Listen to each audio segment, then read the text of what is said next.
এই তিনটা কাজ করেন, আল্লাহর কসম ইবাদতের সাথে এমন পাবেন আপনাকে ইবাদত থেকে গুলি করে কেউ সরাতে পারবে না। ভাইরে, সালহাতু সঙ্গে বুদি দিল খারাস, আজমুদে এক জামানা খাকে বাস। অনেক কিছুর স্বাদ পেয়েছেন জীবনে, অনেক কিছুর স্বাদ, ভালো খাবারের স্বাদ পেয়েছেন, জেনা হারাম রিলেশন সম্পর্কের মধ্যে স্বাদ পেয়েছেন, ফেসবুকে ইউটিউবে আজেবাজে জিনিস দেখে স্বাদ পেয়েছেন, হালাল হারাম বিভিন্ন ভাবে বিভিন্ন স্বাদ পেয়েছেন।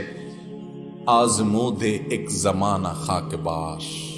একটু পরীক্ষা করে কিছুকালের জন্য মাটি হয়ে দেখেন, একটু কিছুকালের জন্য হারাম ত্যাগ করে দেখেন, ইবাদতের স্বাদ যদি একবার পান, দেখবেন যে এর চাইতে স্বাদের আর কিছু নেই। সবচাইতে মজার জায়গায় সেজদা। আমার মালিককে আমি সেজদা করছি, এই সেজদার বিনিময়ে দুনিয়া এবং দুনিয়ার মধ্যে যা কিছু আছে সবকিছুর চাইতে উত্তম হবে, মালিকের সবচেয়ে নৈকট্য অর্জন হবে। আকরাবু মা ইয়াকুনুল আবদু মির রাব্বিহি ওয়া হুয়া সাজিদ।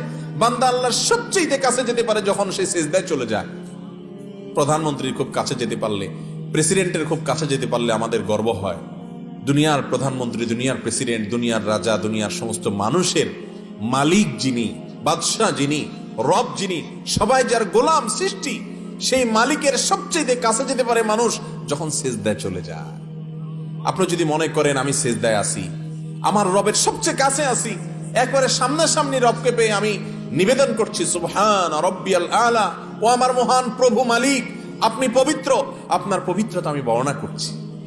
শাহ ওলিউল্লাহ মুহাদ্দিসে দেহলভী রাহিমাহুল্লাহ, তার ব্যাপারে একটি ঘটনা বর্ণিত আছে যে তিনি বলতেন, দিলে দারম জওয়াহির পারায় ইশক আস্তি তাহবিলশ, কেদারত জের গরদোমি সে মিরে সামানে কে মন্দারম।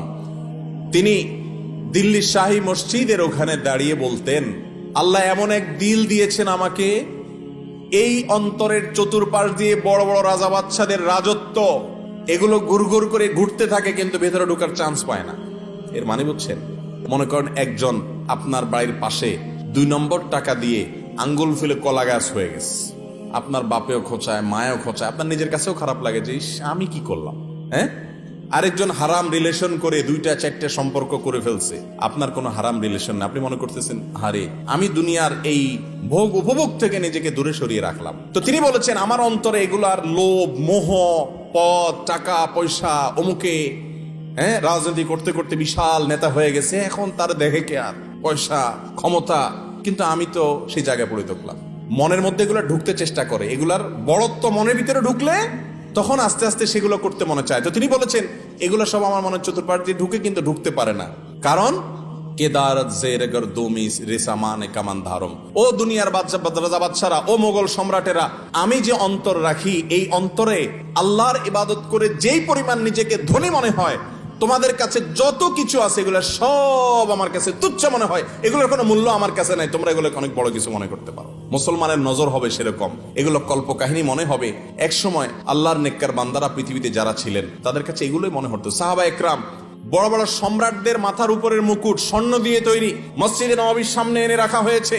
সাহাবা একরাম রিদওয়ানুল্লাহি তাআলা আলাইহিম আজমাইন ইবাদতের স্বাদ পাওয়ার আগে, ইসলাম গ্রহণ করার আগে, যারা একটু ওটের পানি পান করানোকে কেন্দ্র করে শতাব্দীকে শতাব্দী যুগ যুগ ধরে যুদ্ধ করে বেড়াতো, তুচ্ছ জিনিসের জন্য লড়াই করত, সেই মানুষগুলো ওই মুকুটকে, সম্রাটের সেই সোনা খচিত মুকুটকে পাও দিয়া উষ্ঠা মারে লাথি মারতে মারতে চলে যায়।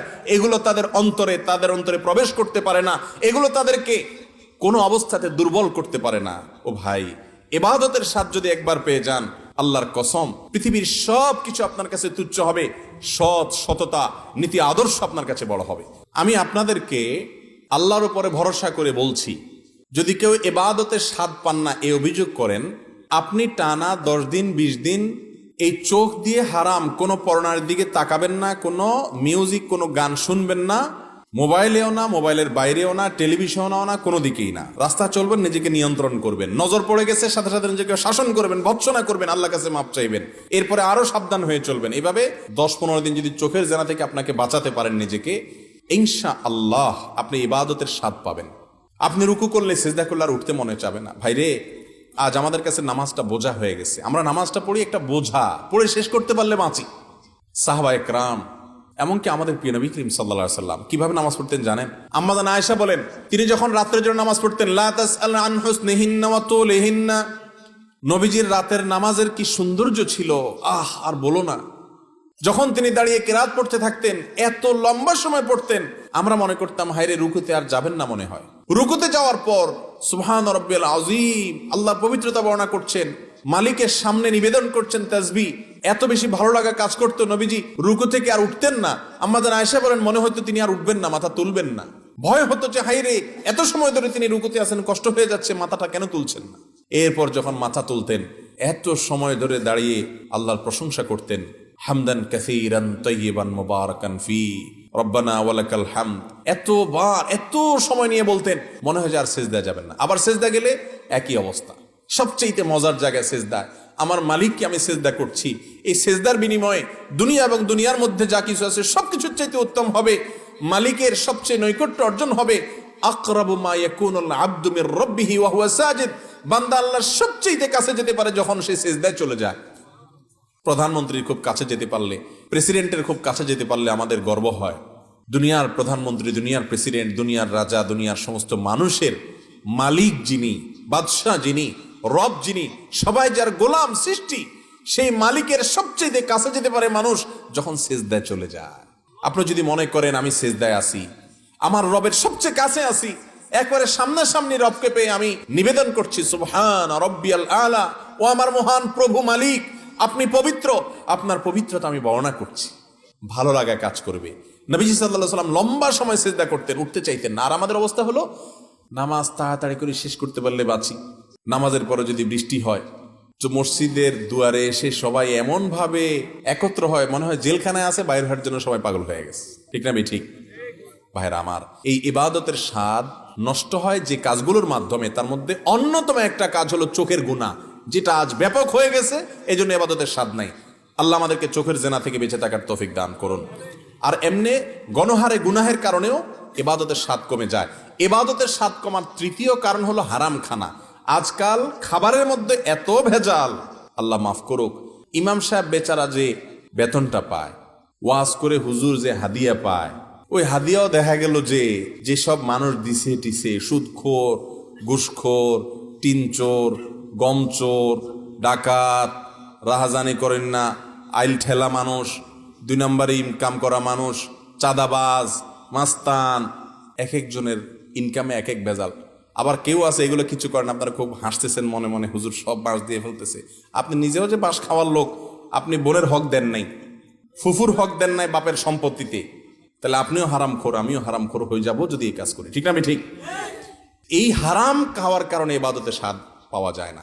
3টা জিনিস বললাম, চোখের জেনা থেকে বাঁচা, সকল গুনাহ থেকে বাঁচার চেষ্টাটা করতে থাকা, আর বিশেষভাবে আমি যা খাবো উপার্জন করব এটা যেন হারাম না হয়, এই দিকটা চেষ্টা করা।